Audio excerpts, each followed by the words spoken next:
আসসালামু আলাইকুম দর্শক। জুলাই আগস্টে ছাত্র জনতার অভ্যুত্থানে শহীদ ও আহতদের প্রথম ধাপের খসড়া তালিকা প্রকাশ করেছে গণ অভ্যুত্থান সংক্রান্ত বিশেষ সেল।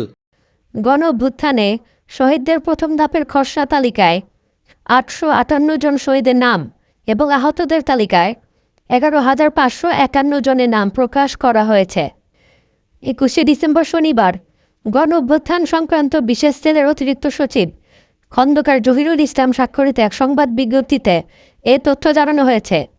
বিজ্ঞপ্তিতে বলা হয়, জুলাই আগস্টের ছাত্র জনতার গণ অভ্যুত্থানে অংশগ্রহণ করে প্রতিপক্ষের আক্রমণে শহীদ বা আহত হয়েছেন এমন ব্যক্তিদের নামের তালিকা চূড়ান্তকরণের লক্ষ্যে স্বাস্থ্যসেবা বিভাগ, স্বাস্থ্য অধিদপ্তর, ৬৪ জেলায় গঠিত জেলা কমিটি এবং গণ অভ্যুত্থান সংক্রান্ত বিশেষ সেল নিরলসভাবে কাজ করে যাচ্ছে।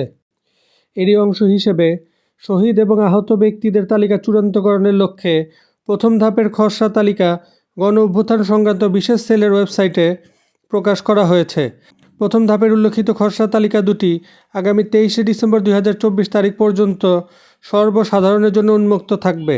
এমত অবস্থায় প্রকাশিত খসড়া তালিকা দুটিতে শহীদ ও আহত ব্যক্তিদের নাম, ঠিকানা ও অন্যান্য প্রাসঙ্গিক তথ্যাদি যাচাই অথবা সংশোধন অথবা চূড়ান্ত করতে শহীদ ও আহত ব্যক্তিদের পরিবারের সদস্য অথবা ওয়ারিশ অথবা প্রতিনিধিদের মতামত প্রদানের জন্য অনুরোধ করা হলো।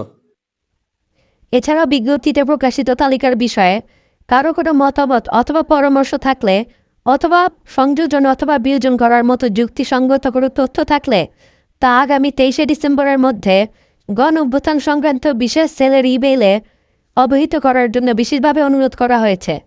সাথে থাকার জন্য ধন্যবাদ দর্শক। আসসালামু আলাইকুম।